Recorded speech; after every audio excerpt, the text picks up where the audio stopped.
Hello everyone, how are you? So in this particular lecture, our last discussion on corporate law, and we are going to discuss all the sections together. इससे आपको दो फायदे मिलेंगे. Benefit number one, that we will revise all the concepts at once. Concepts मतलब obviously not in detail, बस क्या बात करी थी, क्या हुआ था उस chapter में, क्या क्या discussions करी थी. And secondly, it will help you to revise the sections, learn the sections. Yes, learning the sections is an achievable task that we are going to achieve. ठीक है, और उससे फिर हम जो भी रेलिवेंट कुछ इंपॉर्टेंट पॉइंट्स होंगे तो वो भी मैं आपको साथ साथ बता दूंगा. राइट, तो सेक्शन जो चैप्टर है और उसके रूल्स वो ऊपर मेन में दिए हुए हैं एंड नीचे उसका आपको पूरा सेक्शन और उसका coverage the particulars. So let's start. Appointment, कोशिश करना मेरे बोलने से पहले आप भी बोलो. Right, I want you to participate करो. रूम में अकेले बैठे हो कोई फर्क नहीं पड़ता, बोलो मेरे साथ. Appointment and qualification of directors read with the company's appointment and qualification director rules 2014. तो स्टार्ट करते हैं. Meaning of director and board of directors. तो डायरेक्टर किस में पढ़ा था? Section 2 clause 34. और बोर्ड किस में पढ़ा था? Section 2 clause 10. सारा का सारा मिला के डायरेक्टर्स को मिला के बोर्ड बनता है and director means individually appointed to the board. Right, company to have a board of directors minimum and maximum. Minimum OPC, private, public 1 2 3, maximum 15. 15 से ऊपर जाना है तो special resolution. Exception, exemption, section 8 company and government company. 149 subsection 1 clause A clause B. Disqualifications of director section 164. 164(1), 164(1), 164(2). 164(1) related to directors, 164(2) related to the company. सारे के सारे director फंसते थे 5 साल के लिए. Vacation of office of director section 167. Sub section 1 में हमने ग्राउंड्स पढ़े थे. Right, number of directorship section 165, 10, 20 दो एक्सप्लेनेशंस पढ़ी थी. कुछ प्राइवेट कंपनीज को पब्लिक में गिनना होता है. डॉर्मेंट कंपनीज का एक्सक्लूजन पड़ा था 20 में से. सेक्शन 8 का सारी 10 और 20 दोनों लिमिट्स में से प्रोवाइडेड 92 137 का कंप्लायंस हो.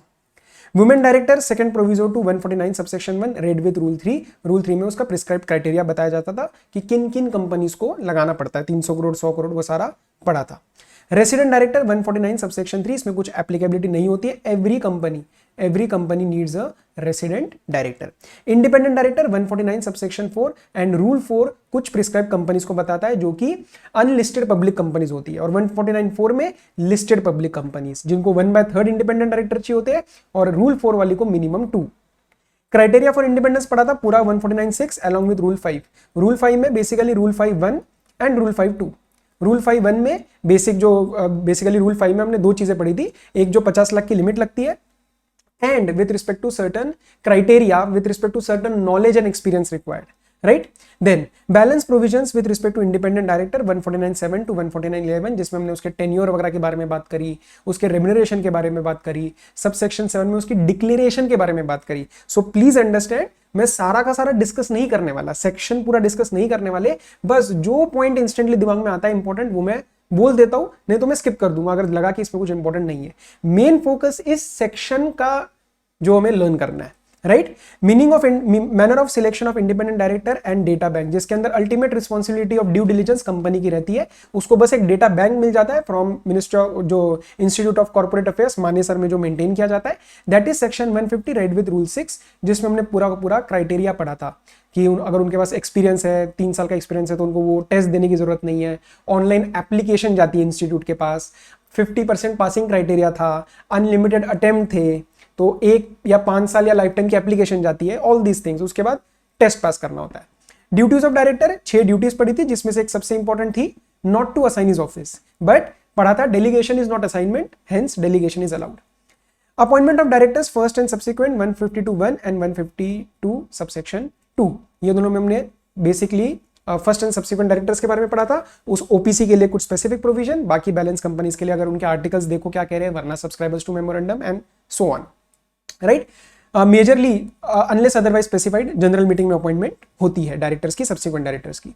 General provisions relating to appointment of directors, जैसे डिक्लेरेशन देना कि हम डिस्क्वालिफाइड नहीं है, उनका कंसेंट देना, वो सारा 152(3) to 152(5) में पढ़ा था अलॉन्ग विद रूल 8, जिसमें कंसेंट जाती है DIR 2 में और आगे कंपनी के द्वारा फाइल होती है to ROC in DIR 12.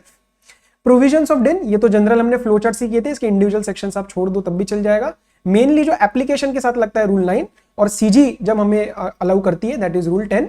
And बाकी फिर रूल 11, 12 और 12A पढ़ा था, in which we talked about the surrender and we talked about basically the KYC documents, DIR KYC, and we talked about certain changes, अगर आपके कोई चेंजेस वगैरह भी आ जाते हैं डिन पर्टिकुलर्स में, तो वो भी आपको DIR 6 से फाइलिंग करनी पड़ती है। सरेंडर की DIR 5 में फाइलिंग होती है। तो ये सारे हमने रूल्स पढ़े थे विद रिस्पेक्ट टू डिन।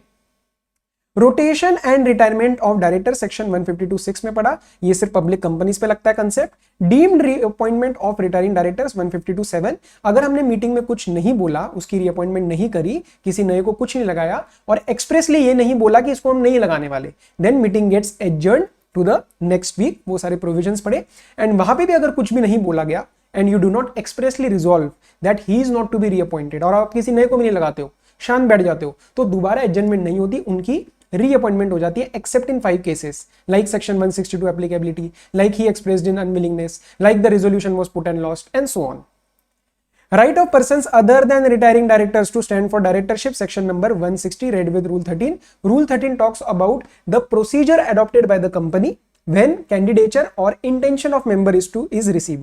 क्योंकि सेक्शन 160 में एक डायरेक्टर अपना कैंडिडेचर भी दे सकता है और कोई मेंबर अपना इंटेंशन भी दे सकता है, साथ में 1 लाख रुपए देने पड़ेंगे। इसमें कुछ एग्जेम्पशन है, जैसे निधि में 10,000, या फिर इंडिपेंडेंट डायरेक्टर, या रिकमेंडेड बाय कमिटी और योर डायरेक्टर्स। तो उस केस में अगर आप रिकमेंडेशन हो रहा है तो फिर उस केस में हमें पैसों की जरूरत नहीं है।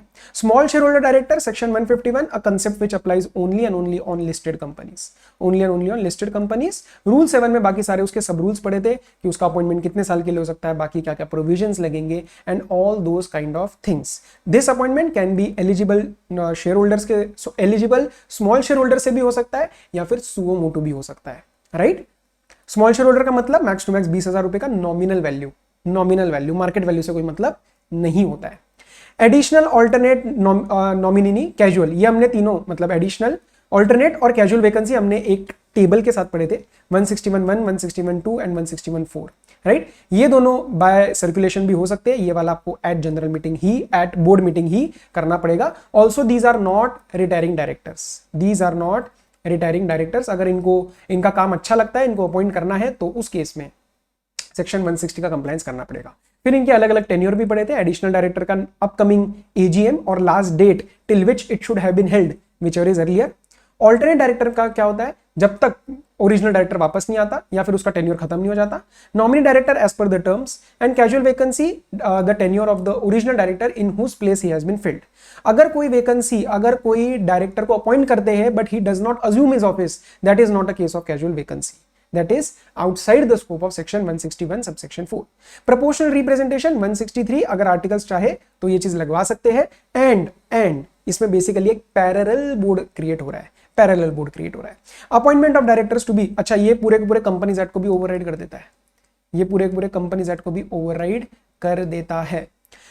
Appointment of directors to be voted on individually 162, ध्यान रखना this concept applies only on general meeting, right, only on general meeting. But if you want such resolution, pass another resolution first which should be passed by no vote cast against it, that is not same as unanimous resolution. Resignation of director section 168, rule 15 और rule 16, director बोल सकता है, company को बोलना ही पड़ेगा ROC को, right. तो वो रूल्स आपको क्लियर है DIR 11 एंड DIR 12 के हिसाब से। 168 में कोई भी एक्सेप्टेंस ऑफ रेजिग्नेशन नहीं चाहिए होती है, ना ही MD की ना ही बोर्ड की, राइट। तो I hope this is also clear. Removal of director section 169, उसमें आपको 115 को भी लिंक करना पड़ेगा ताकि आप स्पेशल नोटिस सर्व कर पाओ। रीजंस वगैरह आपको देने की जरूरत नहीं है। LIC वर्सेस एस्कॉर्ट्स लिमिटेड, ये वाला क्लियर है।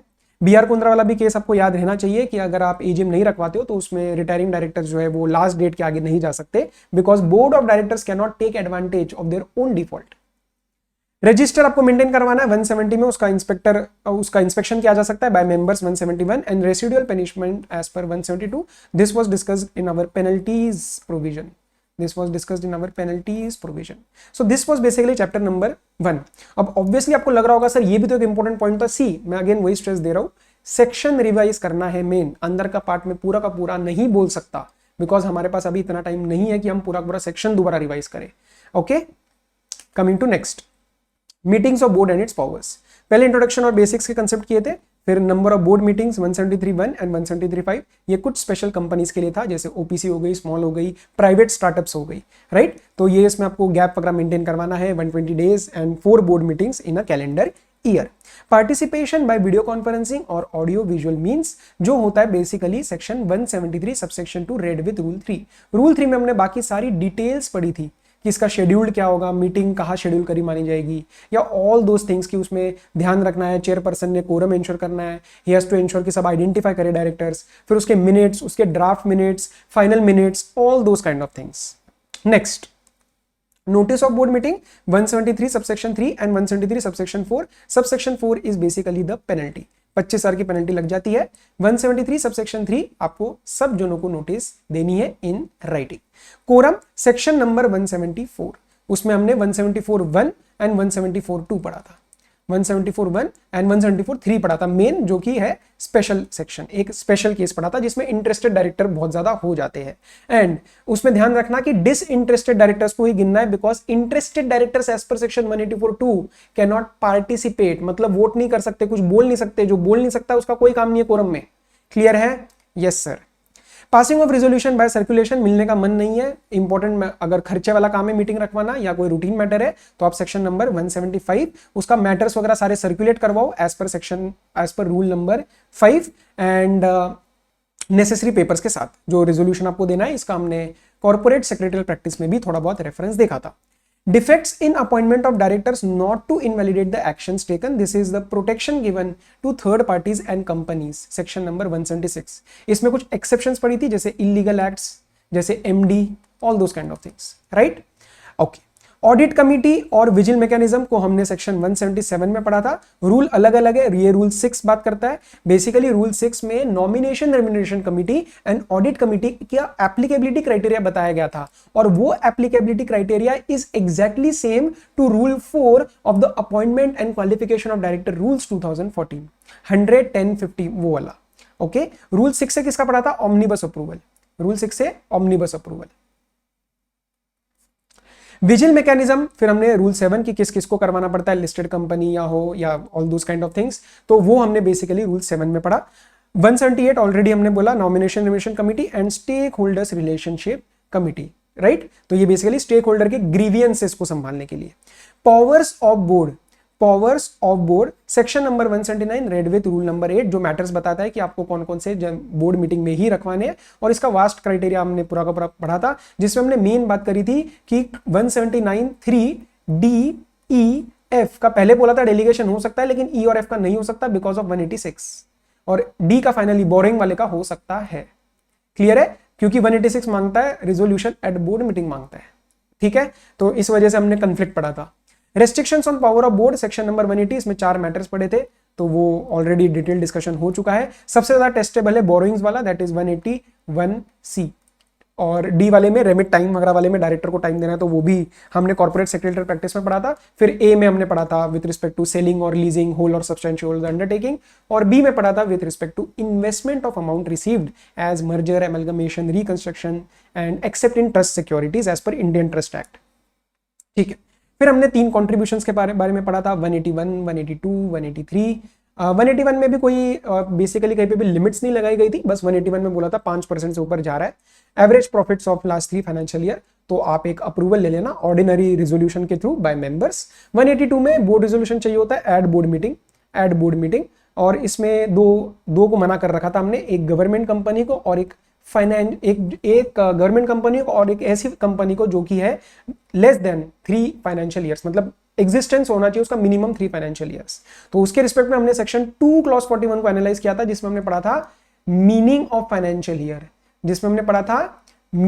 फाइनेंशियल ईयर, तो अगर 1 जनवरी या आगे उसके जनवरी टू मार्च में अगर वो इनकॉर्पोरेट हो जाती है तो उसका फाइनेंशियल ईयर अगले मार्च में खत्म होता है, लेकिन 31 दिसंबर तक हो जाती है तो कमिंग मार्च में हो जाएगा। सो अगेन वो भी एक इंपॉर्टेंट पॉइंट हमने डिस्कस कर लिया है। 182 की कंट्रीब्यूशन आपको कैश में नहीं अलाउड, 181, 183 की अलाउड है, any mode is allowed. Okay, loans to directors पढ़ा था 185, जिसमें हमने बेसिकली डिस्कस किया था 185(1) दैट इज कंप्लीट प्रोहिबिशन, 185(2) हमने एनी पर्सन इन हुम डायरेक्टर इज इंटरेस्टेड को हम लोन गारंटी वगैरह वो दे सकते थे। फिर हमने 185(3) पढ़ा था जिसमें हमने कुछ एक्सेप्शंस पढ़ी थी, जैसे एमडी होल टाइम डायरेक्टर को लोन दे सकते हो, सब्सिडियरी कंपनी को आप गारंटी सिक्योरिटी दे सकते हो, होली ओन सब्सिडियरी को आप लोन गारंटी सिक्योरिटी दे सकते हो। तो ये सारी एक्सेप्शंस पढ़ी थी, या ऑर्डिनरी कोर्स ऑफ बिजनेस है। एंड देन इसके अंदर एक स्पेशल पॉइंट मैंने आपको स्ट्रेस दिया था फ्रेमवर्क के अंदर, बेसिक फ्रेमवर्क के अंदर, that is exemption to private company, जिसकी 4 कंडीशंस भी पड़ी थी। Layers of investment 2 layers allowed है, लेकिन एक्सेप्शन थी अगर कंपनी नॉमिनीज के लिए वो रखना चाहती है अपने सब्सिडरी कंपनी, अगर to ensure statutory compliance subsidiary company का, तो उस केस में लेयर्स ऊपर जा सकती है। या फिर a company in India is acquiring some company outside India और उसकी मोर देन 2 लेयर्स है as per the laws of that country, so that is also allowed. Loans and investments by company section 186 basically limit लगाई थी higher of 60%, 100%, उसके ऊपर जाना है तो SR and all that is a very vast section. उसके साथ हमने रूल 13 पढ़ा था जिसमें बताया जाता है कि अनलिमिटेड पावर नहीं देनी है, अनलिमिटेड पावर नहीं देनी, आपको अमाउंट बताना है कि कब तक इन्वेस्टमेंट हो सकती है। फिर नॉन एप्लीकेबिलिटी पढ़ा था of section number 186, that was basically sub section 11। उसमें रूल 11 बताता है meaning of financing business financial enterprises. So basically उसमें नॉन एप्लीकेबिलिटी की बात करी थी, right. Register of loan section number 186(9) and 186(10) that is read with rule 12 कि वो आपको मेंटेन कैसे करना है, उसके अंदर एक्सट्रैक्ट्स लिए जा सकते हैं, उसको ऑथेंटिकेट कौन करेगा, किसकी कस्टडी में रहेगा, रजिस्टर्ड ऑफिस में रहेगा, क्रोनोलॉजिकली मेंटेन किया जाएगा, all those things.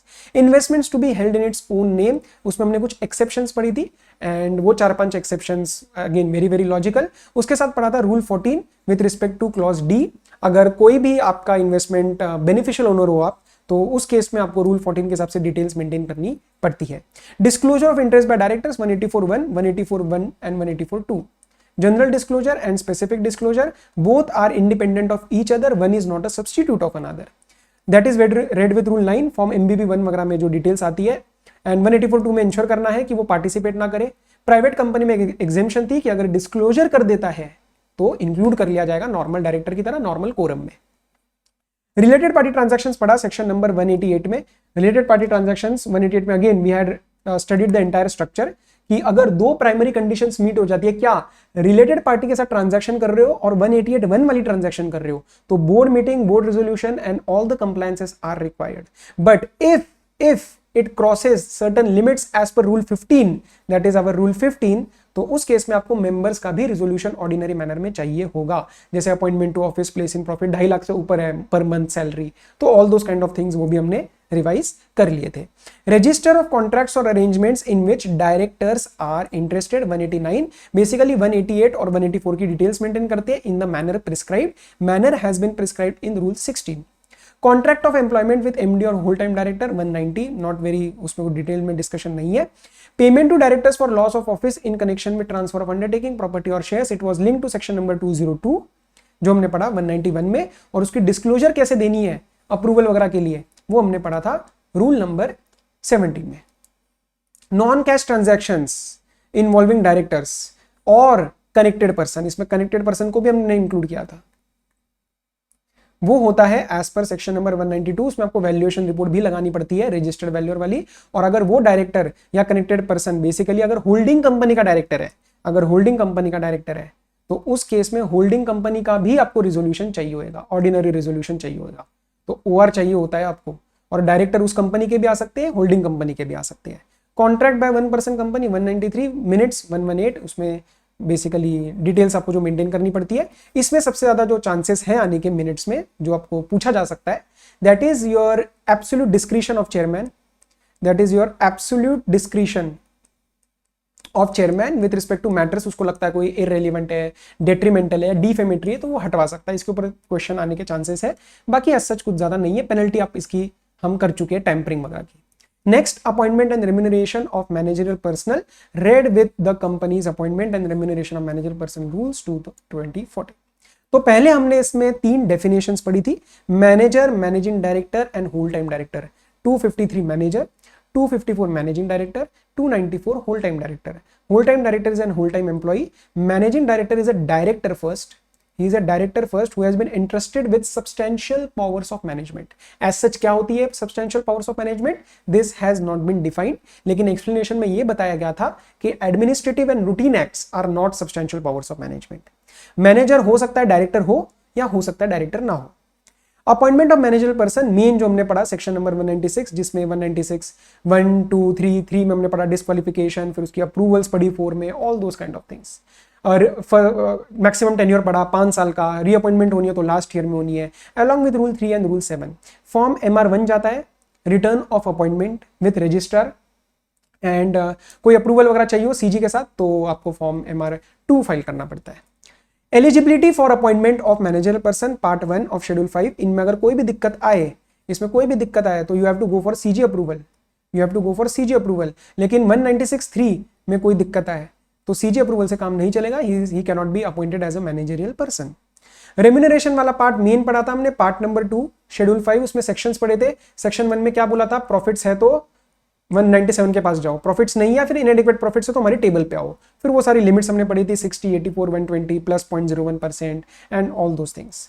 And obviously other directors के लिए भी अब इंक्लूडेड है, non executive director, independent director, तो वो भी सारा कुछ अब कवर हो चुका है।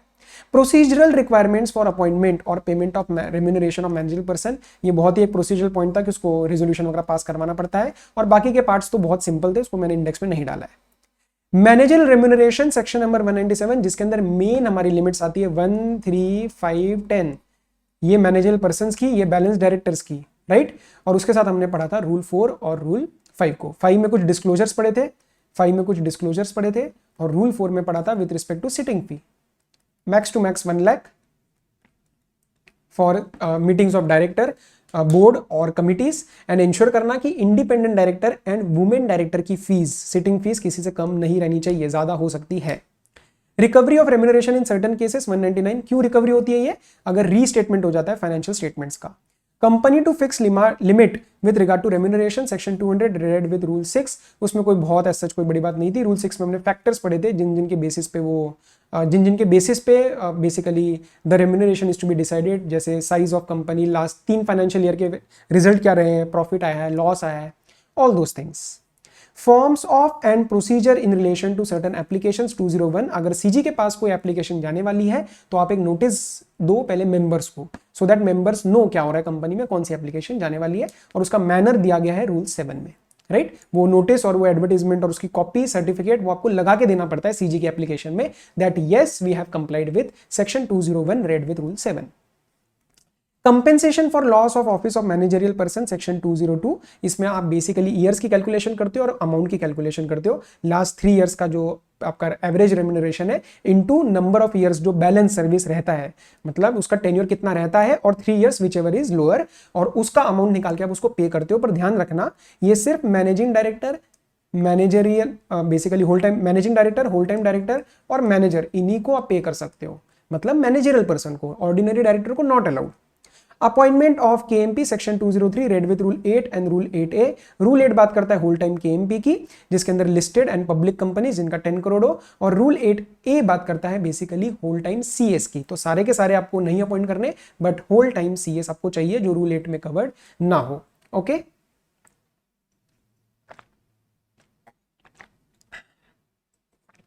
ओके, तो उसमें कुछ का रूल 8 और रूल 8A और section 203, this was basically with respect to KMP. क्या एक बंदा होल टाइम केएमपी में 2 पोजीशन ले सकता है? आंसर इज नो, क्योंकि होल टाइम जस्टिफाई नहीं कर पाएगा वो, राइट। तो उसके रिस्पेक्ट में भी हमने क्वेश्चंस कर लिए थे। सेक्रेटरियल ऑडिट अगर बिगर कंपनीज के लिए लगता है, that is practicing company secretary एक रिपोर्ट बना के देता है, that is section 204 read with rule 9, उसकी applicability criteria. Functions of company secretary section 205 read with rule 10, not very, ये वाला एज सच रूल इतना रेलिवेंट नहीं है, उसमें जनरल फंक्शंस बता रखे हैं। कैलकुलेशन ऑफ प्रॉफिट सेक्शन 198, जिसको मैंने लास्ट पेज पे अगर आपको याद होगा तो इजी फॉर्मेट में क्या लेना है क्या नहीं लेना है वो सारी चीजें बता रखी है, उसके ऊपर क्वेश्चन भी आपको मैंने डिटेल में करवा दिया है। So this was basically our chapter number 3।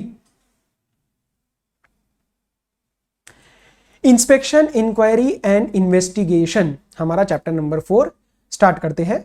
Power to call for information, inspect books, conduct inquiries. So basically ROC को लगता है कि कुछ और मंगवाना है, नहीं मंगवाना है, and this was a fact finding process, जो कि 206 में पढ़ा था।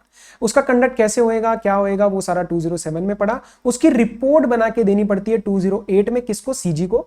एंड उसके बाद बात करी थी हमने सर्च एंड सीजर की 209 में, जिसमें स्पेशल कोर्ट का अप्रूवल हमने पढ़ा था, और उसमें ऑडिटर वगैरह की भी बुक्स ली जा सकती है। हमने स्पेशल कोर्ट का अप्रूवल चाहिए होता है। फिर investigation into affairs by company by central government 210, and this power is discretionary not mandatory. This is not at all mandatory in nature, right. तो section 210 is not mandatory in nature, और वो किस किस के बेसिस पे हो सकता है, जब उसको 208 की रिपोर्ट मिली, या उसको एसआर पास हो, एसआर मिला है कंपनी का कि इन्वेस्टिगेशन होनी चाहिए, या फिर पब्लिक इंटरेस्ट में।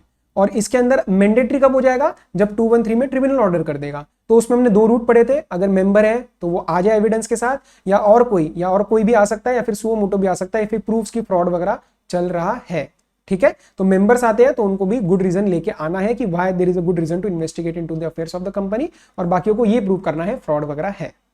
Security for payment of cost and expense of investigation 214 read with rule 5 max to max 25,000. It depends upon the turnover of the company in the preceding financial year, and this particular security amount can be returned. It shall be returned if it leads to prosecution. Investigation leads to prosecution.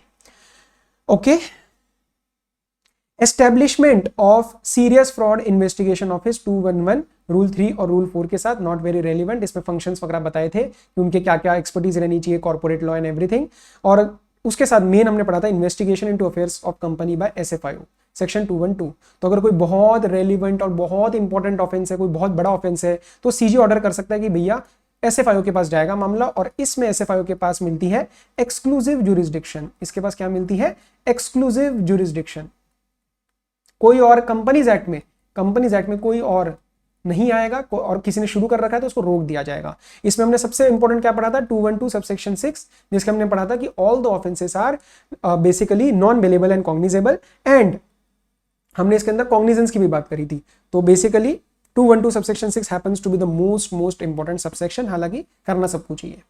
Firm, body, corporate और association not to be appointed as inspector, obviously because उनसे कैसे काम करवाएंगे, individually आएंगे आगे जाके। तो 215 investigation into ownership of company to understand who is financially interested, who is actually being able to materially influence the company. तो 216 में उसका इन्वेस्टिगेशन किया जा सकता है। Procedures and powers of inspector, in fact SFIO के पावर्स, एसएफआईओ के सारे जो इंस्पेक्टर लगते हैं, जो ऑफिसर्स लगते हैं, उनके भी पावर्स एज पर 217 ही होते हैं, रेड विद रूल 6।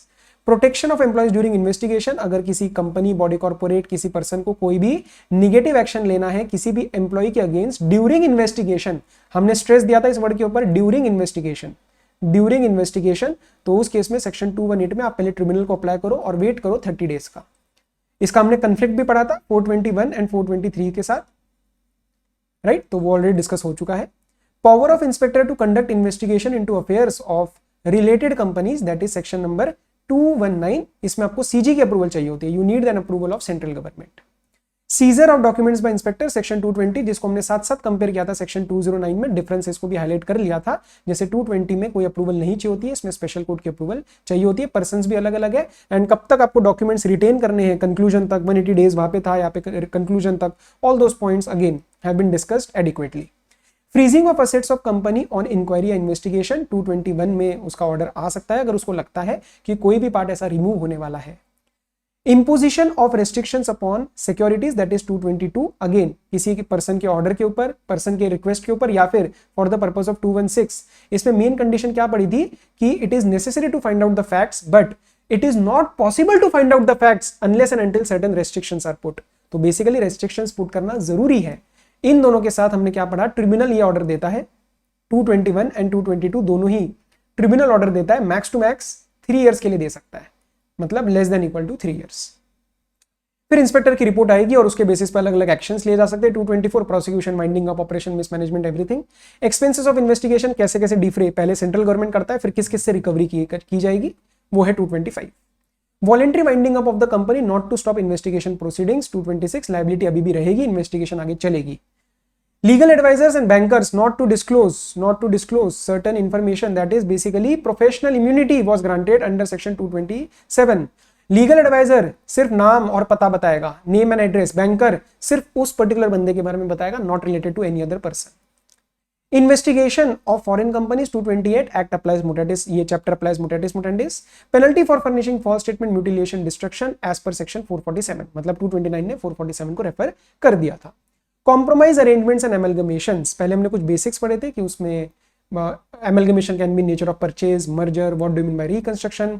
अगर आपको कोई स्कीम जमा करनी है, power to compromise or power to make any arrangements with creditors and members, then you have to file it to the tribunal. You have to file it to the tribunal. फिर सबसे important पढ़ा था इसमें 230 subsection 6, majority of persons and they should have 3/4 value and then that scheme should be approved by the tribunal. So 3 conditions पढ़ी थी, उसको पढ़ा था as per rule 6 and as per rule 7 regarding various disclosures. Okay. Power of tribunal to enforce compromise or arrangement 231, it has the power to supervise, it has the power to give any modifications to the scheme which is being implemented, and if tribunal thinks that this scheme cannot be implemented with or without modifications, and second condition पड़ी थी that company will not be able to pay its debts, then the tribunal can order winding up of the company, right? तो 231 में वो भी पढ़ा था। Merger amalgamation of companies 232 which is exactly उसमें 230 के ही हमने प्रोविजंस लेके गए थे हम, एंड मर्जर और amalgamation of certain companies that is section number 233। तो ये कुछ ही कंपनीज पे लगता है। एलिजिबिलिटी हमने ऑलरेडी पढ़ लिया था, रेड विद रूल 25, उसमें small companies and startups companies को भी अब मिल गया है वो मौका, या फिर होल्डी ओन सब्सिडरी हो तो holding and wholly own subsidiary, right? तो वो small companies and all this kind of eligible companies are there, read with rule 25। अब ध्यान रखना ये वाला जो है fast track merger, this is not mandatory. Company को लगता है 232 में जाना है तो जा सकती है, और 233 के टाइम भी सेंट्रल गवर्नमेंट, आपने पढ़ा था, ट्रिब्यूनल को बोल सकती है कि इसको 232 में लेके जाओ। और इसका नाम फास्ट ट्रैक क्यों था? बिकॉज ट्रिब्यूनल हर एक केस में बीच में नहीं पड़ता। कब पड़ता है? जब सारा कुछ अप्रूव होने के बाद, पहले 4 प्रोसीजर कंप्लायंसेस होने के बाद हम फाइनल स्कीम सबमिट करते हैं और उसमें ऑफिशियल लिक्विडेटर या रजिस्ट्रार को दिक्कत होती है और वो फाइल करता है एक application to the central government, and CG को लगता है that this scheme is not in the public interest or interest of the creditors, and hence it can recommend to the tribunal that the scheme should be passed under section 232, और फिर tribunal का जो order है वो हमारा final order है। Okay, merger और amalgamation of company with foreign company 234, उसमें रूल 25। इसके जो रूल्स है उसकी डिटेल्स आपको नहीं करनी है, सिर्फ जनरली नाम रेफर करा गया है। वो भी क्यों किया गया है? क्योंकि आपके आईसीएम मटेरियल में है। Power to acquire shares of shareholders dissenting from scheme or contract approved by the majority, section number 235, एक ऑर्डर, एक स्कीम गई है from transferee company to transferor company which has been approved by value of shares 90% of the members within 4 months. Now within 2 months of the expiry of 4 months, the transferee company can give a notice that I want to acquire the shares of the dissenting shareholders. Dissenting shareholder मतलब who fails to transfer the shares or who refuses to transfer the shares.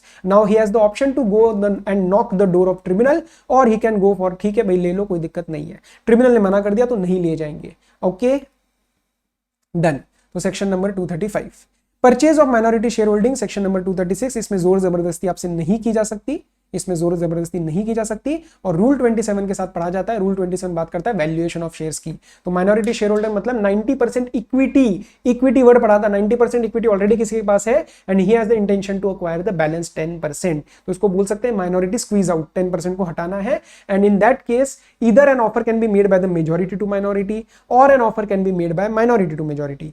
236 में एक important subsection पढ़ा था with respect to अगर 75% और मोर, मतलब अगर आपके माइनॉरिटी के 75% अगर एक हायर प्राइस निगोशिएट कर लेते हैं, then in that case they have to share the additional compensation received by them pro rata with other minority share holders also. Okay, अच्छा, सेक्शन नंबर 230 में ही, सेक्शन 230 में ही ऊपर वाले में एक और पॉइंट इंपॉर्टेंट बता देता हूं, याद आ गया। 230 सबसेक्शन 9, उसमें क्या पढ़ा था हमने? अगर एफिडेविट आ जाता है क्रेडिटर्स का who agree and confirm the scheme by way of affidavit, then tribunal may dispense of with the meeting of creditors. Members में ये चीज नहीं लगती। Power of central government to provide for amalgamation of companies in public interest, तो ठीक है, section 237 में उसके पास फाइनल ऑर्डर है। क्या सेंट्रल गवर्नमेंट की ऑर्डर के अगेंस्ट अपील पॉसिबल है? Answer is no. एक क्वेश्चन पढ़ा था गणेश का, तो नॉट पॉसिबल। क्या उसके कंपेंसेशन जब वो ऑर्डर करेगी प्रिस्क्राइब अथॉरिटी, उसके अगेंस्ट अपील पॉसिबल है? Answer is yes. किसके पास? ट्रिब्यूनल के पास। Okay, registration of offer of schemes involving transfer of shares, section 238, read with rule number 28, it was linked to section number 235 जिसमें एक circular जाता है जिसमें डायरेक्टर्स बताते हैं कि ऐसे ऐसे स्टेप्स लिए गए, ट्रांसफर कंपनी डिस्क्लोज कर रही है to ensure that the cash is available, and also the directors recommend accepting the offer of transfer company so that we have least number of dissenting share holders, but if there is any such circular to be issued it has to be served to the registrar first for registration purpose, and unless and until it is registered, such circular cannot be issued in transferor company by the directors to their members. And tribunal has the power to say no also for registration if he feels that it does not contain the prescribed information as per rule 28 or it gives some wrong image. Okay. Preservation of books and papers of amalgamated company, section number 239. Before destroying the books आपको सीजी से पूछना है, it may appoint any person to examine the books for any proof of fraud. Liability of officers in respect of offences committed prior to merger amalgamation shall obviously continue. ये बोलने की बात थी नहीं लेकिन लॉजिकली बता दिया 240 में. ओके, नेक्स्ट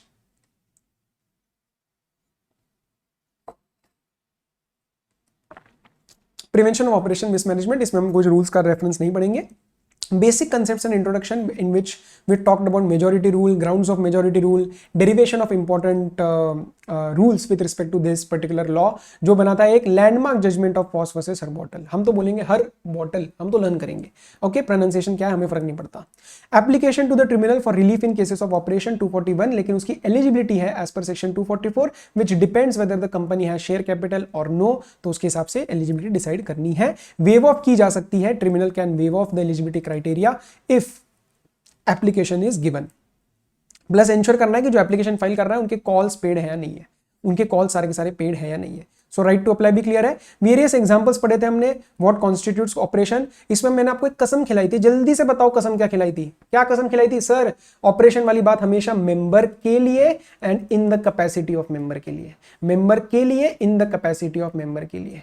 सर मतलब ऐसा भी हो सकता है कि मेंबर हो और इन कैपेसिटी ऑफ मेंबर कुछ इन नॉट इन, मतलब मेंबर हो and not in capacity of member कुछ हो जाए. Yes, if member is a director also. तो अगर डायरेक्टर की तरह रिमूव हो जाता है, और अगर मैं ये वाला condition in capacity of member आपको नहीं बोलता, मैं सिर्फ बोलता हूं मेंबर होना जरूरी है, तो वो डायरेक्टर चला जाएगा कि मेरे को डायरेक्टर की तरह निकाल दिया.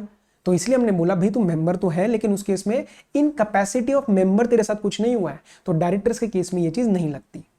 पावर्स ऑफ ट्रिब्यूनल 242, जिसके लिए हमने दो कंडीशन सबसे पहले क्या पढ़ी थी. अगर उसको ट्रिब्यूनल को कोई भी ऑर्डर देना है तो सबसे पहले it should be in the opinion of tribunal that yes matters have been prejudicial to the public interest और क्रेडिटर्स और company, and winding up is just and equitable but it would unfairly prejudice to the member और members. तो winding up करना बनता था just and equitable clause में. Sir just and equitable clause winding up के clause E में 271 में, right. तो वो सारा हमने डिस्कस किया था कि दो कंडीशन होना जरूरी है, फिर ही यहां पे इस चैप्टर में ऑर्डर आएगा.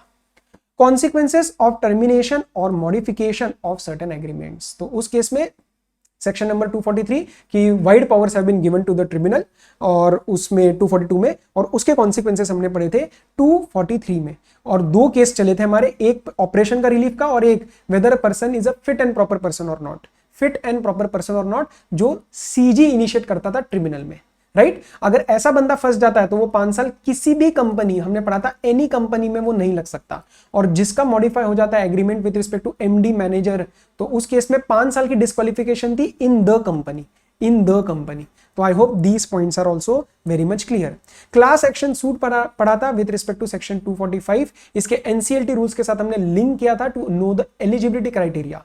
इसमें डिपॉजिटर्स भी आ जाते हैं, मेंबर्स भी आ जाते हैं और डिपॉजिटर्स भी आ जाते हैं, right. So they can have the representative. और सारे के सारे क्लास एक्शन मतलब मास लेवल पे वो क्लास पूरा एक बना दिया जाएगा. Various number, high number of applications आती है और दे सिलेक्ट लीड एप्लीकेंट, वो एक लीड एप्लीकेंट को चूज करते हैं. Okay. Application of certain provisions to the proceedings under 241 और 245, ये कोई रिलेवेंट नहीं था. 246 में कुछ सेक्शंस पढ़े थे, 137 वगैरह, तो वो मतलब all those things exact to exact यहाँ पे लग जाती है. चैप्टर नंबर 7 वाइंडिंग अप में, इसमें हमने कुछ ही सेक्शंस पे ज्यादा ध्यान दिया था, तो मेन वही देखते हैं. बाकी इसमें तो आप सेक्शन लर्न कर नहीं पाओगे. It is not even advisable. बस आप प्रोविजंस ढंग से कर लेना, जो मैंने सेकंड पार्ट में थोड़े से क्विकली आपको बता दिए थे ताकि कुछ मिस ना हो. Winding up by tribunal section 270, obviously this is only left in this chapter. Why? Voluntary winding up, voluntary winding up is as per IBC now. Consequences in which company may be wound up by tribunal 271, जैसे हमने पढ़ा था SR पास हो जाता है, या ई clause पढ़ा था जस्ट एंड इक्विटेबल है, या company acts against the country, या all this kind of things, या 5 साल तक लगातार फाइलिंग नहीं हुई है, तो एनुअल स्टेटमेंट्स और फाइनेंशियल स्टेटमेंट्स और एनुअल रिटर्न की, all those kind of things. Petition for winding up file होगी 272 में, कौन कौन फाइल कर सकता है वो पढ़ा था। एंड इसी में हमने सेक्शन नंबर 357 को लिंक किया था। क्या लिखा था उसमें कि जिस दिन पिटीशन जाएगी उस दिन से कमेंसमेंट ऑफ वाइंडिंग अप मान लिया जाएगा, उस दिन से कमेंसमेंट ऑफ वाइंडिंग अप मान लिया जाएगा। पावर्स ऑफ ट्रिब्यूनल 273, वो क्या क्या कर सकता है, वो डिसमिस कर सकता है, वो वाइंडिंग अप ऑर्डर पास कर सकता है। क्लॉज सी में पढ़ा था प्रोविजनल लिक्विडेटर को अपॉइंट किया जा सकता है। क्लॉज डी जो था ये वाला कि वाइंडिंग अप ऑर्डर पास किया जा सकता है, depends upon case to case basis. 90 days में ऑर्डर आ जाता है, 90 डेज में ऑर्डर पास करना पड़ेगा। Directions for filing statement of affair section number 274, except when company is the petitioner, क्योंकि वो खुद ही लगा के देती है स्टेटमेंट ऑफ अफेयर्स, राइट, वो ठीक है, इसमें कोई बड़ी बात नहीं है। Company liquidator and there appointment 275, removal replacement, ये सारा फिर थोड़ा सा नॉर्मल है, इसमें कोई ज्यादा हम अभी डिस्कस नहीं करेंगे, सेक्शन रन करने की जरूरत नहीं है। 281 submission of report by company liquidator, जिसके अंदर 60 डेज में उसको बोला गया था भाई सारा का सारा चिट्ठा लाओ, उसमें ये भी बताओ कि आपके ओपिनियन में कोई फ्रॉड तो नहीं हुआ है, वो भी बताओ, ये भी बताओ कि बिजनेस की वायबिलिटी कैसे मेंटेन करनी है, वैल्यू कैसे प्रिजर्व करनी है, all those kind of things. And plus company का बैंक क्या है, बैंक बैलेंस क्या है, कैश बैलेंस क्या है, लिस्ट ऑफ असेट्स क्या है, लिस्ट ऑफ लायबिलिटीज क्या है, all those kind of things. उसके बेसिस पे 282 में डायरेक्शंस दी जाती है कि कितना टाइम मिलेगा आपको वाइंडिंग अप करने के लिए, and yes that can be revised. Also the tribunal may order sale of the company on going concern basis or part of it or assets thereof. Custody ये तो ठीक है, ये भी ठीक है। Settlement of list again 285 important पढ़ा था हमने कि कॉन्ट्रीब्यूटरीज के बारे में पढ़ा था। कॉन्ट्रीब्यूटरी अगर 1 साल मतलब बेसिकली लायबिलिटी भी पड़ी थी कि 1 साल से पहले अगर वो हट चुका है तो नो लायबिलिटी। ऑल्सो अगर नहीं हट पाया तो उसकी लायबिलिटी उस डेट के रिस्पेक्ट में नहीं आएगी which is contracted after he ceases to be a member, तो that is also okay. And tribunal का ऑर्डर आना जरूरी है, ट्रिब्यूनल का ऑर्डर आना जरूरी है, तभी कॉन्ट्रीब्यूटरीज पास्ट वालों से बुलाया जाएगा। तो लिस्ट ए और लिस्ट बी के बारे में भी पढ़ा था, पास्ट मेंबर्स जो होते हैं जनरली लिस्ट बी में आते हैं। और कॉन्ट्रीब्यूटरी का मतलब क्या होता है, मेंबर्स। कॉन्ट्रीब्यूटरी का मतलब क्या होता है, मेंबर्स। अच्छा, फुल्ली पेड अप शेयर अगर है मेरे पास और मैं मेंबर हूं तो क्या मैं कॉन्ट्रीब्यूटरी हूं? यस, बट मेरी कोई लायबिलिटी नहीं है। ऑब्लिगेशंस कुछ नहीं था। एडवाइजरी कमिटी हमने ठीक है 3 कमिटीज पढ़ी थी, winding up, advisory, cell committee. Submission of periodical reports okay, not very relevant. ठीक है। 301 arrest of person trying to leave और एब्सकॉन्ड, इसमें क्या मेन पढ़ा था कि ट्रिब्यूनल का सेटिस्फाई होना जरूरी है कि ये भागने वाला है या ये एब्सकॉन्ड होने वाला है या कंपनी की या उसके पास जो प्रॉपर्टी वगैरह है ये कंसील करने वाला है, रिमूव करने वाला है in order to evade from the calls. Okay, ठीक है। ऑर्डर ऑफ एग्जामिनेशन कर सकती है अगर उसके पास एक रिपोर्ट आई है जो बेसिकली लिक्विडेटर की, तो उसमें अगर लिखा गया है कि फ्रॉड हुआ है, राइट। ओके, अच्छा, जब भी वाइंडिंग अप ऑर्डर फाइनल हो जाएगा उसके बाद प्रोविजनल लिक्विडेटर नाम हटा देना दिमाग से। प्रोविजनल लिक्विडेटर उससे पहले ही हो सकता है। And yes, provisional liquidator can be a company liquidator, उसको भी आगे कंटिन्यू किया जा सकता है। 326 ओवरराइडिंग प्रेफरेंशियल पेमेंट्स, उसमें बेसिकली 2 सबसे ज्यादा पढ़े थे। वर्कमैन ड्यूज के 4 कंपोनेंट पढ़े थे हमने। वर्कमैन ड्यूज, उसका pari passu with secured creditors, और मेन हमारा एक ही टाइप ऑफ क्वेश्चन आता है, so that is clear. Preferential payments 327, this is subject to 326, कुछ पेमेंट्स पड़ी थी। And 4 out of 12 months employees के पीएफ वगैरह के dues, all those rank equally among themselves. Fraudulent preference, अगर आपने कुछ किया है 6 महीने में ऐसी ट्रांजैक्शन करी है which has an effect of putting the creditor or surety in a position better than what he would have been if such transaction was not made, it can be declared as void. Transfers not in good faith to be void, कोई आपने जान पहचान के relative और इसी को transfer कर दिया and it is not in good faith, it is not in ordinary course of business, loss हुआ है और ये 1 साल पहले होना चाहिए from the filing of petition of winding up, तो उससे पहले आपको 6 महीने और 1 साल देखना है। 328 में 6 महीने, 329 में 1 साल। Certain transfers to be void, अगर आपने कोई बेनिफिट के लिए क्रेडिटर्स के कर दिया हो, still it shall B void। Liability and rights of certain persons fraudulently preferred 331, जिसको हमने लिंक किया था 328 से, तो उसी को हम श्योरिटी बना लेते हैं। उसका इंटरेस्ट वैल्यू और mortgage value whichever is lower. Effect of floating charge 332, what was my aim? My aim was to prevent insolvent companies from creating a floating charge for debts not received। Time period क्या है floating charge का? कौन से वाले time period में अगर create हुआ है तो 332 के स्कोप में वो पड़ जाएगा। 12 months before petition for winding up, no, commencement of winding up. लेकिन सर वो तो सेम ही है, लेकिन लिखने में फर्क पड़ जाता है। लिखो, मैं चाहता हूं कि आप एग्जैक्ट लीगल के हिसाब से, so 12 months preceding the commencement of winding up, that is actually the date of filing petition. 328 329 में पिटीशन ही बोला गया है, right, but obviously if nothing is given तो हमें assumptions लेनी पड़ सकती है। इफेक्ट ऑफ फ्लोटिंग चार्ज में हमने दो चार्जेस को फिर हमने वैलिड बना दिया था। एक, अगर कंपनी प्रूव कर देती है कि it is solvent immediately after it created a charge because my aim was to prevent insolvent company, या फिर उसको कोई अमाउंट ऑफ मनी मिल जाता है during the creation of charge और आफ्टर चार्ज एज अ, क्या पढ़ा था इन्वर्टेड कॉमर्स में, कंसिडरेशन फॉर चार्ज, कि चार्ज नहीं क्रिएट होता तो पैसा नहीं मिलता। और इसके केस में आपको इंटरेस्ट परसेंटेज भी अलाउड है 5% और एनी अदर नोटिफाइड रेट। तो I hope 332 is clear. Disclaimer of onerous property, अगर बेकार प्रॉपर्टी है तो आप इसको डिस्क्लेम किया जा सकता है लिक्विडेटर के द्वारा, लेकिन आपको लीव चाहिए होता है ट्रिब्यूनल का, मतलब परमिशन चाहिए ट्रिब्यूनल की।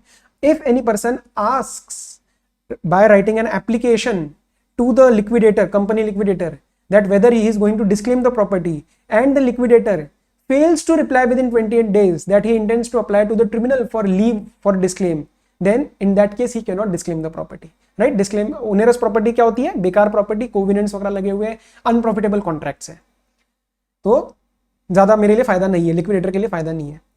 फिर transfers after commencement of winding up to be void, certain attachment executions in winding up by tribunal to be void unless tribunal allows, ठीक है, तो कोई आप सेल वेल कर देते हो तो वॉइड हो जाएगा।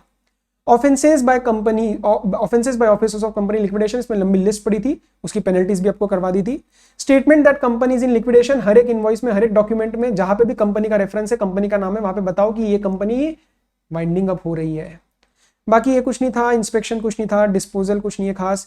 352 में basically company liquidation, dividend and undistributed assets account, अगर 6 महीने तक पैसा पड़ा हुआ है, कौन सा, क्रेडिटर का या मेंबर्स का, ये प्यार से हमने इसको नाम दिया था लिक्विडेशन डिविडेंड, हालांकि ये क्रेडिटर्स के पास ही जो जाने वाला है पैसा, जो भी बचा हुआ पैसा है वही जाने वाला है, बस वही उसको हम लिक्विडेशन डिविडेंड कहते हैं। This is not the dividend जो मेंबर्स का कहते हैं, राइट।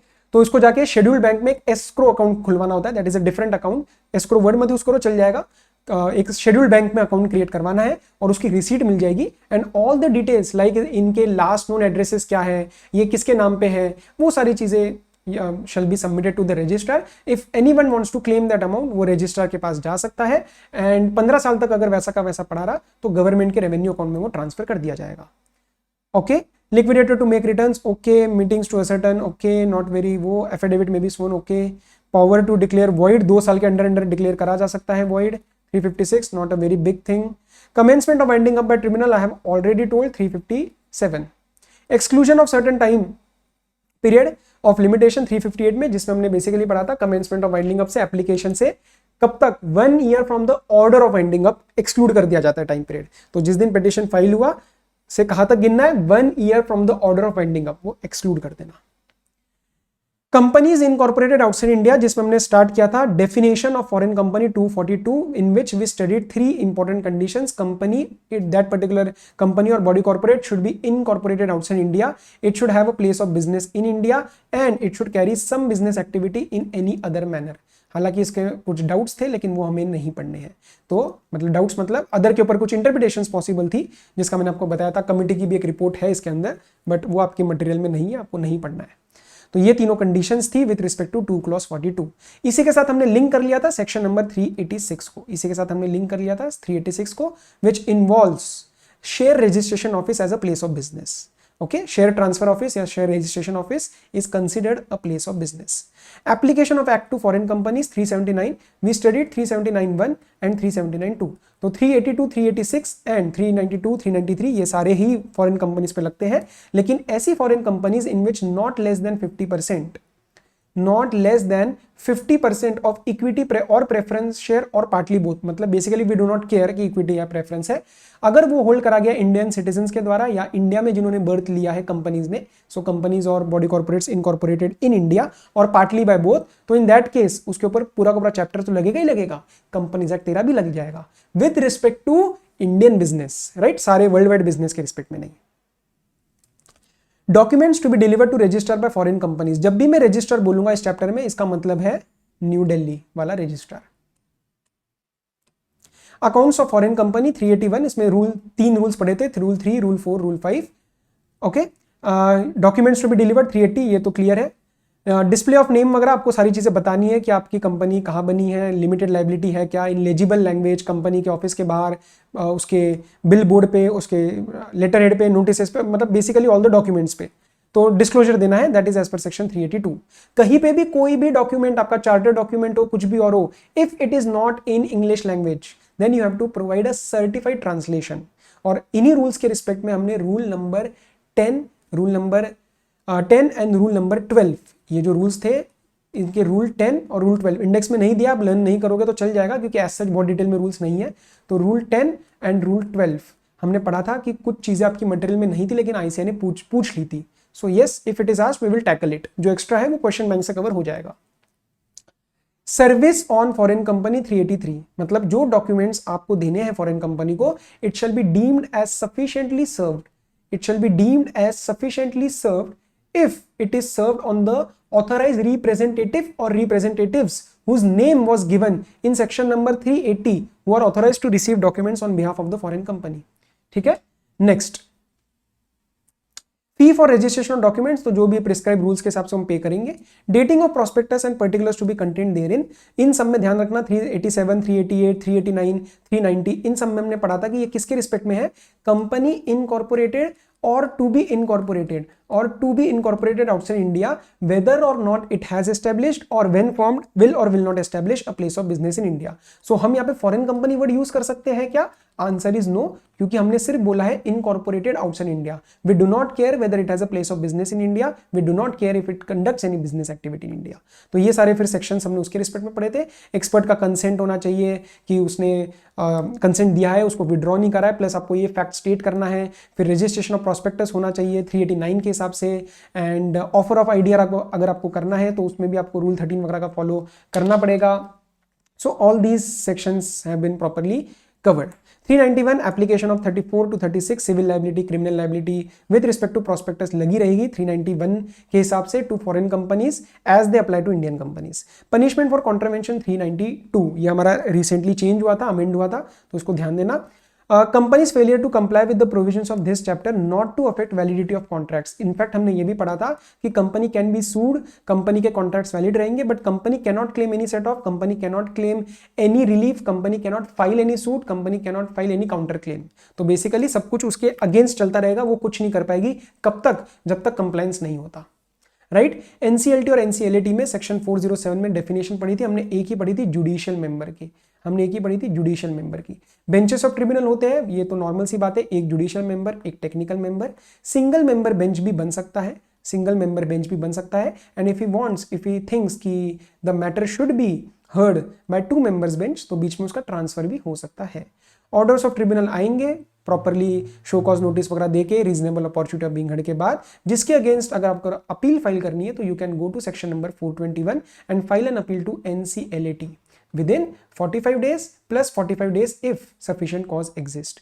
एक्सपेडिशियस डिस्पोजल किया जाएगा, नहीं डिस्पोज किया तो मैक्सिमम 90 डेज का एक्सटेंशन भी दिया जा सकता है। इंडिवर कर लेना कि उस 3 महीने की टाइम लिमिट में उसको पास करो, और नहीं तो प्रेसिडेंट या चेयरपर्सन उसमें मैक्सिमम 90 डेज का एक्सटेंशन भी दे सकता है after seeing the reasons to जो भी रिकॉर्ड किए जाएंगे that why the order was not passed. Appeal to Supreme Court, section 423, only and only on question of law, only and only on question of law within 60 days plus 60 days, within 60 days plus 60 days if sufficient cause exists, additional 60 days। Procedure before tribunal and appellate tribunal, these are not bounded by the code of जो criminal procedure, and yes they can regulate their own procedure, बस principles of natural justice रख लेना। civil court की as per code of civil procedure उसके पास powers है, right, like to demand production of any document या passing any order ex parte on all those kind of things। power to punish for contempt of court in case of section 4 it is dealt in section 425। Content मतलब अगर आपने disrespect किया तो same as high court उसके पास powers आ जाएंगी, same as high court. Okay, delegation of powers किया जा सकता है। All these president members officers they shall be deemed to be the public servants as per the code, मतलब Indian penal code as per 427। Protection of action taken in good faith, जो कि उन्होंने good faith में या in pursuance of the provisions of the act लिए थे कोई action, तो उसके अगेंस्ट कोई भी अपील, कोई भी लीगल प्रोसीडिंग नहीं करी जाएगी। सो प्रोटेक्शन दे दी। Power to seek assistance of chief metropolitan magistrate etcetera, section 429 में they shall in writing ask the help to take the possession of the property, right. और ये वाइंडिंग अप के respect में भी लग सकता है। तो they can request and magistrate will ensure कि वो प्रॉपर्टी रिकवर करी जा रही है, and he may use any force as may be necessary, और इसके अगेंस्ट भी कोई भी एक्शन नहीं लिया जाएगा। इसके कोई भी एक्शंस के अगेंस्ट कोई भी मतलब कोई भी लीगल प्रोसीडिंग या कोई भी एप्लीकेशन या कोई भी कंप्लेंट एंटरटेन नहीं करी जाएगी। Civil court not to have jurisdiction with respect to section 430, it cannot entertain any appeal, or it cannot grant any injunction with respect to the matters which are to be dealt by NCLT or NCLAT. Vacancy in tribunal, appellate tribunal not to invalidate acts or proceedings, section 431, मतलब just because कोई vacancy थी या कोई defect था उसके वजह से no proceeding shall be invalid or called in question merely because of this। हमने कीवर्ड अंडरलाइन किया था merely, मतलब सिर्फ इन रीजन की वजह से। कोई और रीजन है तो most welcome, we can take the question. Right to legal representation 432, CA, CS, cost accountant, legal कोई प्रैक्टिशनर है तो उनको मैं ऑथोराइज कर सकता हूं that they can go on my behalf and plead my case in tribunal और appellate tribunal और जैसे भी supreme court, and I can go in person as well. Applicability of limitation act 1963 as far as may B वो लग जाता है यहाँ पे। Transfer of certain pending proceedings, so basically पहले CL भी रहता था, कंपनी लॉ बोर्ड, उसके बाद ट्रिब्यूनल आया, so that is also not very big thing. अच्छा, next compounding adjudication and special courts का चैप्टर हमने किया था। एस्टेब्लिशमेंट ऑफ स्पेशल कोर्ट किया था सेक्शन नंबर 435, जो कि CG करता है for all the offences except section number 452 that is withholding of property. Offences triable by special court 436, और उसके हिसाब से डिसाइड होता है कि वो जज वगैरह, कॉन्स्टिट्यूशन भी पढ़ा था हमने कि सिंगल जज रहेगा या मेट्रोपॉलिटन जज ऑफ फर्स्ट क्लास रहेगा डिपेंडिंग अपॉन द केस। अगर इम्प्रिजनमेंट 2 ईयर और मोर का केस है तो सिंगल जज जो सेशंस का जज रहता है। ओके, अपील एंड रिवीजन अगर कुछ भी होती है 437 में तो वो हाई कोर्ट के पास जाना पड़ेगा, और एक से ज्यादा अगर स्पेशल कोर्ट है किसी भी with respect to any district तो हाई कोर्ट डिसाइड करेगा उस केस में कि किस स्पेशल कोर्ट के पास जाना है। कोर्ट की डेफिनेशन हमने 2 क्लॉज 29 में भी अभी स्टार्ट में कर ली थी। It include special court, right. Application of code to proceedings before special code, उसके लिए हमने डीमिंग प्रोविजंस भी दिए कोड लगाने के लिए, कोड ऑफ सिविल प्रोसीजर वगैरह लगाने के लिए, and again not a very conceptual thing. 438 was simple. Offences to be non cognizable and bailable except, मतलब कॉग्निजेबल एंड नॉन बेलेबल कौन सा रहेगा, 212 subsection 6। Transitional provisions 440, not a very big thing. Mediation and conciliation panel 442, अगर आपकी कोई भी proceedings pending है before CG और ट्रिब्यूनल और एपेलेट ट्रिब्यूनल तो इन दैट केस आप रिक्वेस्ट कर सकते हो, वो भी सुओ मोटो बोल सकती है कि आप पैनल के पास हम इसको रेफर करेंगे। मीडिएशन एंड कॉन्सिलिएशन और एक्स्ट्रा जुडिशियल मींस प्यार मोहब्बत से मिसअंडरस्टैंडिंग को सॉल्व करेंगे, and they shell provide the recommendation with in 3 months on the basis of which order shall be passed. कोई भी एग्रीव्ड है तो इन्हीं के पास दोबारा अपील फाइल करनी पड़ेगी।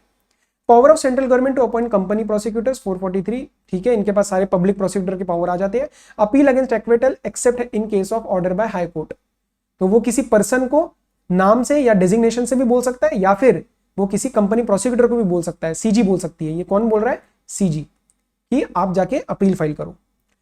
Compensation for accusation without reasonable cost 445, तो दिया जा सकता है। Application of fines 446 towards cost या फिर रिवॉर्ड, जिसके कंप्लेंट के बेसिस पे ये सारा काम हुआ।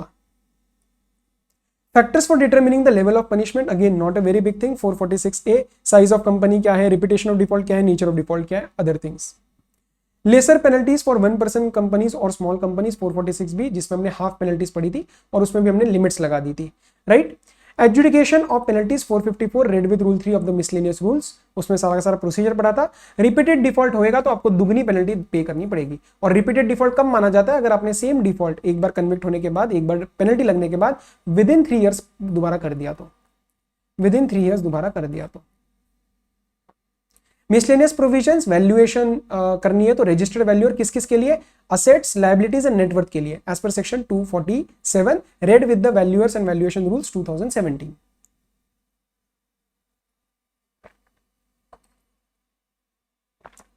Power of registrar to remove name of company from register of companies 248 subsection 1 में रजिस्ट्रार नोटिस भेजता है, 248 सबसेक्शन 2 में कंपनी नोटिस भेज सकती है एक्सेप्ट सेक्शन 8 कंपनी, और वो सारा प्रोसीजर पड़ा था। स्पेशल अप्रूवल आपको लेना पड़ सकता है अगर आपका कोई सेक्टर रेगुलेटर है।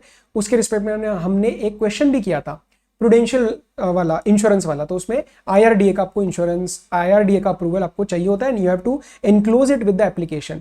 और 242 में एप्लीकेशन कब फाइल हो सकती है? After extinguishing all the liabilities, and आपको स्पेशल रेजोल्यूशन या फिर कंसेंट लेना है 3/4 वैल्यू वालों का, मेंबर्स का basically. Restrictions on making applications under 248, 249, तो बेसिकली इसमें अगर 3 महीनों में लास्ट कोई भी ऐसा एक्ट हुआ है, कैसा, नाम चेंज हुआ है, या फिर स्टेट चेंज हुआ है रजिस्टर्ड ऑफिस का, या फिर you have disposed any property for gain in ordinary course of business, या फिर कॉम्प्रोमाइज अरेंजमेंट की स्कीम पेंडिंग है, या फिर आपका इंसॉल्वेंसी रेजोल्यूशन ऑलरेडी चल रहा है, so all this kind of things अगर हो रहे हैं तो 249 आपके ऊपर नहीं लगेगा, 248 आपके ऊपर नहीं लगेगा, मतलब आप एप्लीकेशन नहीं फाइल कर सकते to remove the name.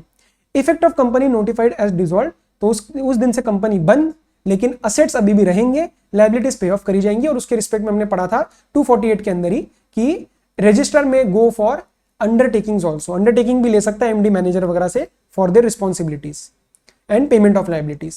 Fraudulent application for removal of name 251 joint and several liability for loss और डैमेज कॉस्ट प्लस 447 के भी उसके ऊपर एप्लीकेशन लग सकता है। बिकॉज ये क्यों किया जाता होगा? फ्रॉडुलेंट मतलब अपने क्रेडिटर के ड्यूज वगैरह से भागना है, if you want to defraud any person, तो 447 का भी इन्वॉल्वमेंट आ जाता है। अपील टू ट्रिब्यूनल सेक्शन 242, 252, इसमें 3 साल और हमने 20 साल की लिमिट पढ़ी थी, so that can also be filed. 20 साल वाले में स्पेसिफिक जाने पड़े थे, जैसे company, workman, creditor and all those things, और उसके हिसाब से ये अपील ट्रिब्यूनल के पास जाती है, and tribunal shall evaluate whether it is satisfied कि कंपनी को रिस्टोर करना है या नहीं करना है, राइट। रजिस्ट्रार भी एप्लीकेशन फाइल कर सकता है अगर उसको लगता है कि कोई गलत इंफॉर्मेशन सर्व करी गई थी और इनएडवर्टेंटली नाम रिमूव करा गया है, इनएडवर्टेंटली नाम रिमूव करा गया, तो रजिस्ट्रार में also file an application. Meaning of government company section 2 clause 45, जिसमें हमने पढ़ा था not less than 50% is held by central government, state government और पार्टली बोथ, इक्विटी या प्रेफरेंस, एंड अगेन इसमें it includes a subsidiary of a government company. तो दो चीजों का ध्यान रखना, होल्ली ओन सब्सिडियरी होना जरूरी नहीं है, और गवर्नमेंट कंपनी की होल्डिंग नहीं चेक करनी है, गवर्नमेंट की होल्डिंग चेक करनी है, गवर्नमेंट कंपनी की नहीं चेक करनी है, गवर्नमेंट कंपनी की सब्सिडियरी होनी चाहिए, फिर अगर चेक करोगे तो 50% से ऊपर होनी चाहिए, ठीक है। लेकिन अगर जैसे गवर्नमेंट्स का मिला के 40% है और गवर्नमेंट कंपनी का 20% है, it is not a government company because you have to see only 40%। Annual reports on government company section number 394, okay, within 3 months ऑफ AGM सेंट्रल गवर्नमेंट बनवा लेगी, और अगर SG होगी तो SG के दोनों हाउसेस में भी आपको वो रिपोर्ट ले करवानी पड़ेगी, एंड सेंट्रल गवर्नमेंट मतलब हाउस ऑफ पार्लियामेंट में भी आपको दोनों हाउसेस में, upper house and lower house दोनों में आपको वो वर्किंग रिपोर्ट जो है उसकी एनुअल रिपोर्ट आपको ले डाउन करवानी पड़ेगी। एनुअल रिपोर्ट व्हेन वन और more state governments are members, तो उस केस में CG का कोई रोल नहीं है, CG एनुअल रिपोर्ट बनवाएगा within exactly same time 3 months from the AGM, and उसको ले डाउन करवाएगा both houses of state government में। Power to modify act in case of Nidhis, तो सेक्शन 406, तो निधि या म्यूचुअल बेनिफिट सोसाइटी, वो सारा पढ़ा था। Punishment for fraud 447, very very important, इसमें कुछ मैं अलग डिस्कस नहीं करूंगा क्योंकि आधा अधूरा हो जाएगा, बहुत इंपॉर्टेंट है, ढंग से कर लेना। Punishment where no specific punishment is provided, 10,000 की पेनल्टी प्लस कंटिन्यूइंग फेलियर में भी उसकी पेनल्टी पड़ी थी, so again this was recently amended, आधा अधूरा डिस्कस नहीं करूंगा, ढंग से इसको रिवाइज कर लेना। डॉर्मेंट कंपनी सेक्शन 455, तो अगर कंपनी फ्यूचर प्रोजेक्ट के लिए है, कंपनी सिर्फ असेट होल्ड करने के लिए है, कोई सिग्निफिकेंट अकाउंटिंग ट्रांजैक्शन नहीं है, या इनएक्टिव कंपनी है, तो ग्राउंड 1 और ग्राउंड 2, इनएक्टिव वाला अलग ग्राउंड पड़ा था, तो उस केस में डॉर्मेंट कंपनी के लिए एप्लीकेशन फाइल की जा सकती है। 5 साल लगातार डॉर्मेंट रही तो रजिस्टर इसको रिमूव भी कर सकता है, ओके। मीनिंग्स देख लेना ढंग से इनएक्टिव कंपनी के, सिग्निफिकेंट अकाउंटिंग ट्रांजैक्शन के, जैसे सिग्निफिकेंट अकाउंट में payment for record of office, records and office, या all those things such as जो मुझे रिक्वायर्ड ही है स्टैट्यूटरी रिक्वायरमेंट्स के लिए, payment of fees to registrar, ये सारे तो मुझे करने ही पड़ेंगे, अलॉटमेंट ऑफ शेयर्स ये मुझे करने ही पड़ेंगे, तो ये सिग्निफिकेंट अकाउंटिंग ट्रांजैक्शन में एज सच नहीं आते। Companies registered valuer and valuation rules, eligibility पढ़ी थी रूल 3 में, क्वालिफिकेशन से एक्सपीरियंस पढ़ा था, दैट इज ग्रेजुएट है या प्रोफेशनल क्वालिफिकेशन है तो 3 साल का एक्सपीरियंस, अगर सिर्फ सॉरी पोस्ट ग्रेजुएट है या प्रोफेशनल क्वालिफिकेशन है तो 3 साल का एक्सपीरियंस, ग्रेजुएट है तो 5 साल का experience. Conditions for registration rule number 7, conduct of valuation rule 8 as per the standards, temporary surrender rule number 9 within 7 days organization को भी बताना पड़ता है, उस पर्टिकुलर वैल्यूअर को भी बताना पड़ता है टेम्पररी अगर सरेंडर कर रहा है। इनफैक्ट ऑर्गेनाइजेशन को टेम्पररी सरेंडर भी बताना है और उसका रिवाइवल भी बताना है, right. Next, eligibility for register valuer organization की वो ट्रेनिंग वगैरह रखवाती है, एग्जाम कंडक्ट करवाती है, COP देती है, all those things. Rule 12, complaint against registered valuer और रजिस्टर्ड वैल्यूअर ऑर्गेनाइजेशन, तो आपको 1000 रुपये दे के एक प्रॉपर कंप्लेंट फाइल करनी है। और अगर वो किसी डायरेक्टर या पार्टनरशिप कोई फर्म एंटिटी के अगेंस्ट के किसी वैल्यूअर के अगेंस्ट है तो that application and that complaint can be forwarded by the authority to that particular company और partnership firm to be dealt as per its bylaws. Valuation standards rule 18, not very big thing. Committee to advise on valuation matters, उनके tenure वगैरह पढ़े थे, again not a very big thing. CG ने basically इसको बनाया था, उसके numbers याद रख लेना, 4 कौन से थे, अप टू 4, 1, वो सारा कॉन्स्टिट्यूशन याद रख लेना। पनिशमेंट अगर कोई कॉन्ट्रावेंशन हो जाती है तो section number rule number 20, false statement rule 21 which was basically link to section number 448 only. ये हमने पेनल्टीज में भी कर लिया है, इसमें 469 और इसमें 448, ये हमने पेनल्टीज में भी कर लिया है। Nidhi rules applicability rule 12, declaration of Nidhis rule 3A, जो कि आपको NDH 4 फाइल करना पड़ता है टू द सेंट्रल गवर्नमेंट, फिर सेंट्रल गवर्नमेंट ऑफिशियल गजीट में डालेगा कि यस नोटिफाई हो रहा है निधि कंपनी या म्यूचुअल बेनिफिट सोसाइटी, सो उस केस में फिर आपको ये एग्जेम्पशंस मिलेंगी। एप्लीकेबिलिटी में 4 पढ़े थे, A B C D, A और B हमारे बेसिकली विद रिस्पेक्ट टू 1956 थे और C और D companies at 2013। Compliance with rule 3A by certain Nidhis, उसमें स्पेसिफिक्स हमने लिए थे कि कमेंसमेंट वाली डेट से पहले हुआ है या बाद में हुआ है, तो ये तीनों जो रूल्स हैं, रूल 2, रूल 3, रूल 4, मतलब sorry rule 3A, rule 23A and rule 23B, इनका ढंग से रिविजन कर लेना। जो ऑलरेडी डिक्लेयर्ड निधिज है उनके लिए कोई स्पेसिफिक टाइम लिमिट नहीं थी, अनलाइक अदर्स। इनको बोला था कि अगर आप फाइल कर देते हो तो आपको फीस जो है आपको नहीं पे करनी पड़ेगी, एंड फॉर्म्स फाइलिंग की भी आपको कोई रुकावट नहीं मिलेगी, सच एज PS3 वगैरह, तो वो आपको फॉर्म फाइल कर पाओगे। तो एज सच कोई टाइम लिमिट नहीं थी। पर incorporation and incidental matters rule 4, minimum number of members 200, minimum net own funds 10 lakh, वो सारा रूल 5, जनरल रेस्ट्रिक्शंस और प्रोहिबिशंस रूल 6, जो काफी सारी हमने पढ़ी थी, लॉकर रेंट एक आपको अलाउड होता है और वो सब। Share capital and share allotment rule 7, निधि में सिर्फ और सिर्फ इक्विटी शेयर्स अलाउड है, प्रेफरेंस शेयर्स वगैरह अलाउड नहीं है, कोई और डेट इंस्ट्रूमेंट अलाउड नहीं है। मिनिमम वैल्यू ₹10, ठीक है, nominal value. Membership rule 8, minor को मेंबर नहीं बना सकते, माइनर को मेंबर नहीं, member can be a minor, answer is no, but deposits can be accepted in the name of minor if they have been made by a legal और natural guardian who is a member of Nidhi. Rules relating to directors rule number 17 पढ़ा था। Auditor rule number 19, auditor का certificate जाता है rule 22 में कि whether entire rules have been complied और not. Deposits पढ़े थे रूल 13 में, रूल 15 में बेसिकली लोन्स और उनके इंटरेस्ट, सिक्योरिटी, वो सब चीजें। Rate of interest on loans rule 16, filing of half yearly return rule 21, non compliance के लिए पेनल्टी रूल नंबर 24। तो इसके डिटेल्स में मैं ज्यादा नहीं जा रहा क्योंकि अगेन बहुत ही स्पेसिफिक्स है, तो एक बोलूंगा तो दूसरा छूट जाएगा, इसको आपको रिवाइज ही करना है। And then rule number chapter number 12, corporate secretarial practice, in which we studied general hints first, then we went on specimen formats। तो CSP के रिस्पेक्ट में स्पेसिफिकली बता देता हूँ, डाउट्स आते हैं हमेशा कि करना है नहीं करना है, करना है, बट मेजर फोकस देना आप इसी वाले पार्ट पे। क्वेश्चंस में तो मैंने आपको वैसे भी सिर्फ बताया था कि ये सारा लिंक्ड ही है, तो क्वेश्चंस में 2-3 क्वेश्चंस जो है, जैसे फर्स्ट मीटिंग का एजेंडा वगैरह क्या रहेगा, या फिर बस वो वाले आप स्पेसिफिक्स कर लेना, या फिर जनरल मीटिंग के केस में मैंने आपको नोट्स बताए थे जिसके अंदर बताया था प्रॉक्सी फॉर्म वगैरह जाना चाहिए, तो वो मेंबर्स के रिस्पेक्ट में लगता है बेसिकली जनरल मीटिंग। या फिर आपको कोई एक्सप्लेनेटरी स्टेटमेंट देनी है क्या, जैसे इंडिपेंडेंट डायरेक्टर में देनी पड़ती है कि जस्टिफिकेशन देना पड़ता है हमने इसको क्यों चुना, तो all those kind of things की प्रॉक्सी वगैरह और एक्सप्लेनेटरी स्टेटमेंट। तो ऐसे कोई स्पेसिफिक्स जो मैंने आपको बताए थे, जो मैंने क्लास में डिस्कस किए थे, और उसमें से क्वेश्चंस और बैलेंस ऑफ जनरल हिंट्स और एक बार स्पेसिमेन फॉर्मेट्स। और ये वाला आप एक साथ मत करना, ये वाला चैप्टर आप रोज 1 पेज 1.5 पेज करके जाओ। I don't think that will be an issue, और इजीली कवर हो जाएगा, ताकि पूछ ले अगर गलती से आ जाए तो यार हम ब्लैंक ना हो जाए, right. So this was all from my side. तो जो मेरे साथ कॉर्पोरेट लॉ के लिए तक ही थे, अगर आपने सिर्फ कॉर्पोरेट लॉ के ही लेक्चर्स लिए हैं, so that this is the end of our journey. But इसके बाद हम जुड़े रहेंगे टेलीग्राम, व्हाट्सएप, यूट्यूब चैनल के थ्रू। एंड ये मत सोचना कि हमारी प्रिपरेशन जो है, हमारा साथ जो है वो खत्म हो चुका है। कोई भी डाउट्स हो, कुछ भी हो, नंबर वगैरह आपके पास है, जस्ट कॉन्टैक्ट मी, मैं आपके डाउट्स क्लियर कर दूंगा।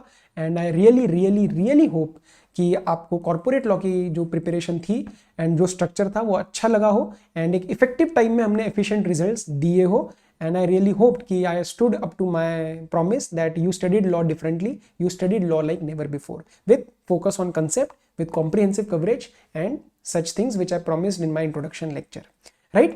So again, thank you for trusting me for your corporate law preparation, and those who have also taken our economic law lectures, तो उसके लिए हम अगले लेक्चर में मिलेंगे। Till then, study well, take care, be safe, bye, study well.